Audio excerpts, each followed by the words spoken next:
दोस्तों, इस कहानी को सुनने के बाद आप जिंदगी में कभी हार नहीं मानोगे। बुद्ध के हजारों शिष्य थे।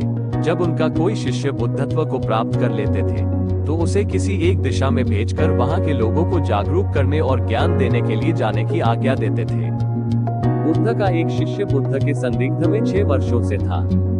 वो एक दिन महात्मा बुद्ध के पास आया और बुद्ध से कहा, हे बुद्ध, मुझे आपके पास रहे हुए 6 साल हो गए। मेरे बाद कितने शिष्य आए, उन्हें आपने इस बीच हर एक दिशा में ज्ञान देने के लिए भेजा, लेकिन मुझे अभी तक नहीं भेजा। क्या मुझे अभी तक बुद्धत्व प्राप्त नहीं हुआ? बुद्ध मुस्कुराए और बोले, ये तो तुम्हें खुद समझना होगा कि तुम्हें बुद्धत्व प्राप्त हुआ है या नहीं। शिष्य बोला, हे बुद्ध, आपने मुझे इन 6 सालों में जो भी उपदेश दिया मुझे वो सब याद है। आपकी बताई एक एक बात मुझे याद है।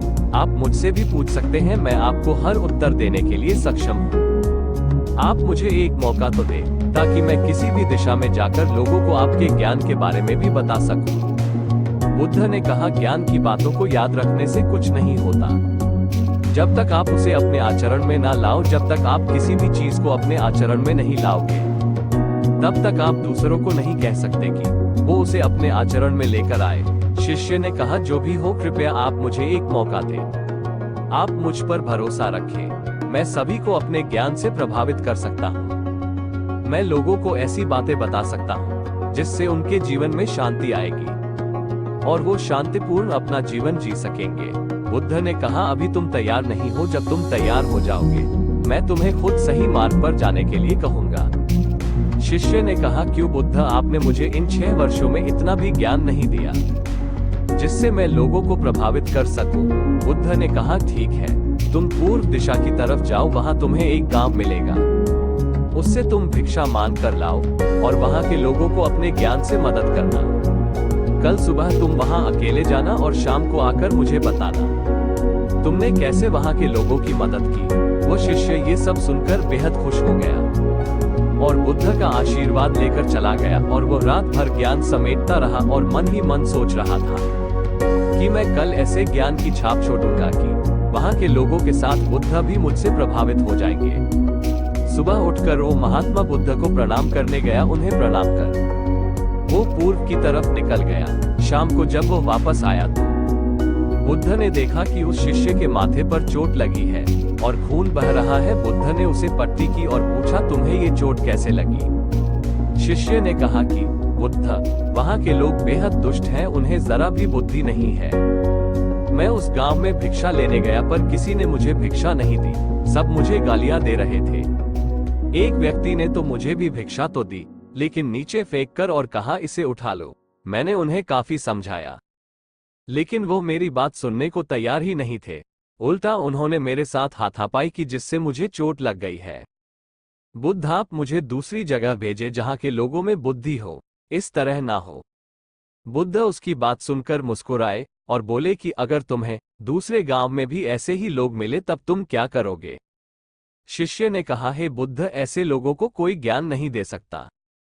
वो लोग अज्ञानी है, उन्हें कौन समझाए? बुद्ध ने कहा, वो लोग अज्ञानी नहीं बल्कि ज्ञानी है।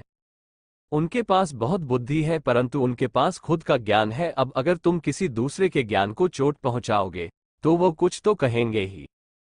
तुम्हें ऐसे लोग हर जगह मिलेंगे, तब तुम अपना ज्ञान उन्हें कैसे दोगे?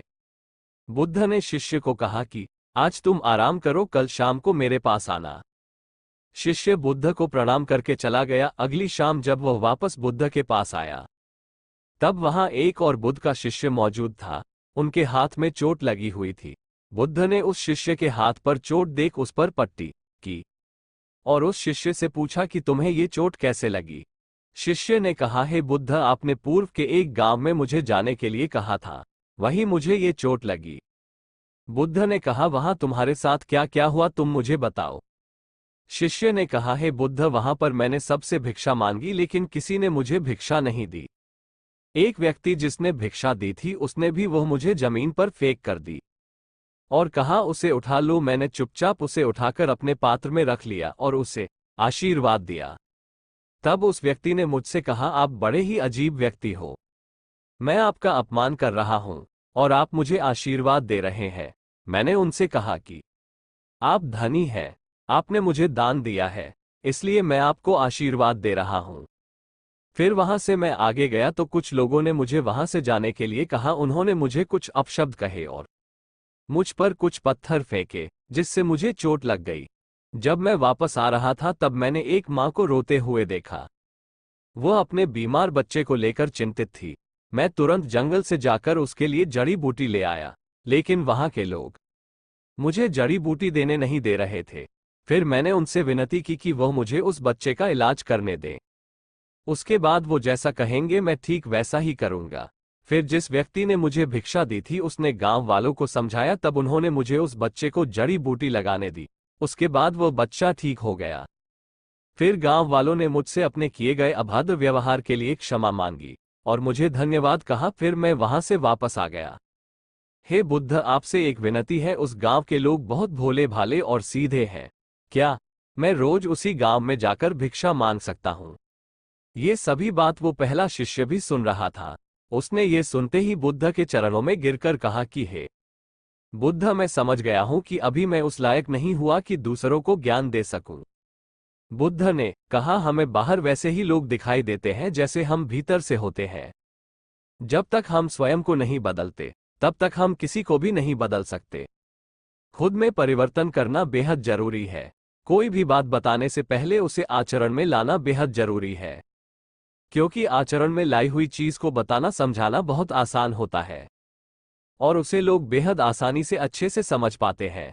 दोस्तों, हम सभी को ऐसा लगता है कि हमने जो कुछ भी सीखा है वो हमको दूसरों को सिखाना चाहिए, लेकिन हम जाने अनजाने में दूसरों को सिखाने के चक्कर में हम कभी कभी गलत साबित हो जाते हैं। तो इसलिए दोस्तों, अगर आप किसी को भी कोई भी सुझाव देने के लिए जाते हैं, आप कोई भी चीज सिखाने के लिए जाते हैं, तो सबसे पहले आप उस कार्य को संपूर्ण रूप से और सही ढंग से अच्छे से सीख जाएं। और आपको जब ये पक्का प्रूफ मिल जाए कि अब मैं इस कार्य को संपूर्ण रूप से सीख चुका हूं, अब मैं दूसरों को सिखा सकता हूं, तभी आप दूसरों को सिखाने के लिए जाए। अन्यथा आपके साथ दुर्व्यवहार हो सकता है और आपको क्षति भी पहुंच सकती है।